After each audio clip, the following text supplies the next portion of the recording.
Il y a plusieurs caractéristiques aux 12 000 logements qu'on est en train de construire. D'abord, c'est équilibré en termes de typologie et en termes de prix. Et ça, c'est très important. On va faire 40% de logements sociaux.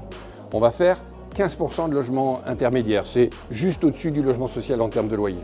On va faire 5% en accession sociale et 40% en accession privée ou en locatif privé.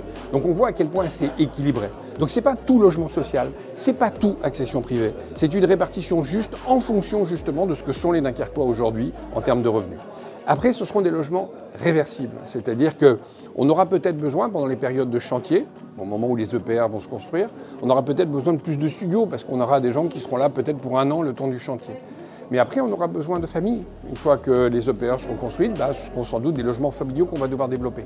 Donc on doit penser à ça aussi à transformer les studios qu'on va faire en des logements familiaux plus tard. Et on travaille sur cette idée de réversibilité. Et puis, troisième élément, il faut aussi que ce soit des logements qui permettent de pouvoir prendre les transports collectifs. Parce que finalement, la meilleure façon demain de pouvoir aller travailler dans la plateforme industrielle portuaire, ce sera de prendre les bus gratuits. Et donc on veille à ce que les logements qu'on construit, effectivement, seront accessibles très facilement aux stations de transport collectif.